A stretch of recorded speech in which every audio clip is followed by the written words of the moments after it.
This is Hannibal here from the HannibalTV.com with a daily wrestling news update. A lot of news today.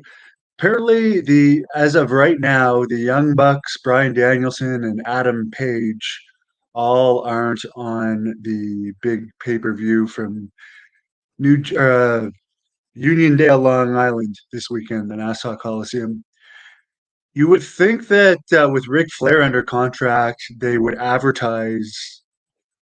use and advertise him on that show because you got to know that there'd be some Ric Flair fans in attendance. Apparently, the reason why, according to Dave Meltzer, Goldberg has not appeared in AEW yet, despite publicly saying that he wants to be part of the Sting retirement, is him and Tony Khan do talk, but he wants more money than Tony Khan is willing to pay for him. Unfortunately, hopefully that changes. Meltzer also says, despite some reports saying Sasha Banks and WWE are no longer talking, apparently her injury is healing up. One of the reasons she didn't sign with AEW is likely she didn't want to commit to AEW because she has interest in going back to WWE. She only signed a limited number of New Japan dates, and there is a possibility she could return at the Royal Rumble. Sean Spears, who recently left AEW, is apparently very close friends with Cody Rhodes, and Meltzer believes he likely just having another kid, or he announced that he's going to have another kid soon. He's not just going to leave a company without a solid, high-paying job. So more likely than not, he'll end up in WWE. He wasn't really used well in WWE before. In AEW, they tried to push him for a while, but I can't think of anything relevant he did. So maybe he'll finally get a push. He did have his WWE tryout against me back in 2005. Apparently, the New Orleans and Bossier City, Louisiana um, advances are not strong. Henderson, Nevada is under 1,000 for AEW. Savannah, Georgia is also not very good. Here's one thing I don't understand about AEW. Look at this is the AEW map for their show here in Ottawa. There's smaller and cheaper arenas in Ottawa, and you can see by like the colored sections, these are the sections where they're having tickets. The other sections are all going to be curtained off. I don't.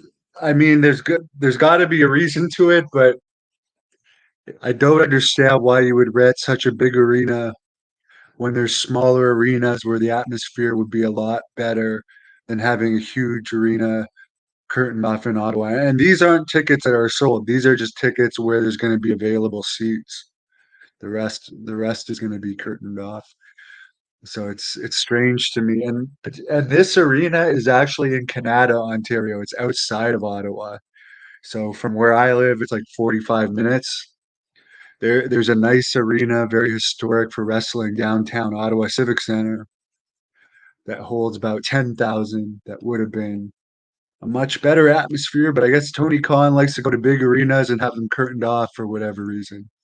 I mean, they could go to across the river to the Robert Gertain Arena in Hull, also a big wrestling town, wrestling history there.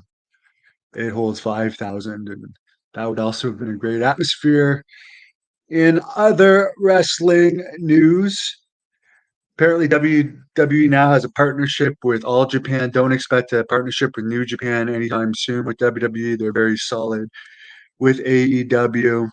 New Japan is not the attraction in Japan it was a few years ago.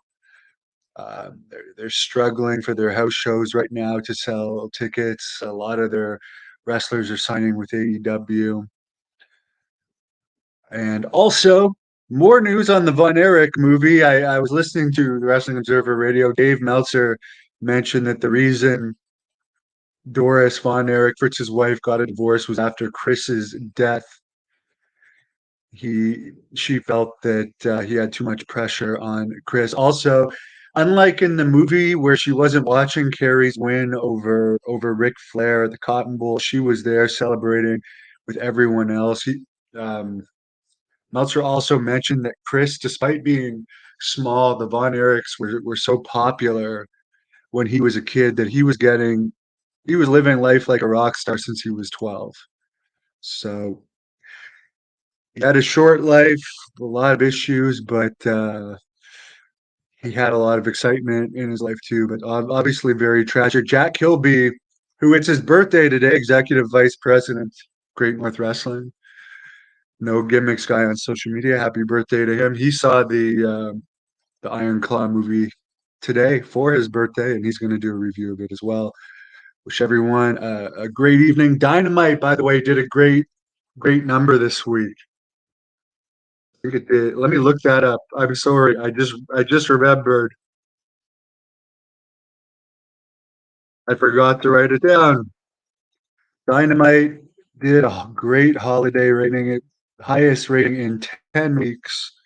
0.31. 0.31 rating. So lots of people watching TV during holidays. Raw did a really bad number though.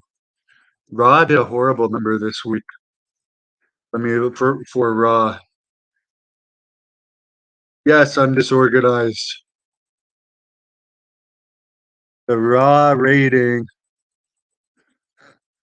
was only a 0.47. So that was not the greatest rating for Raw. Have a great afternoon and evening. Thank you for watching the Hannibal TV. Please like this video if you enjoyed it and click the subscribe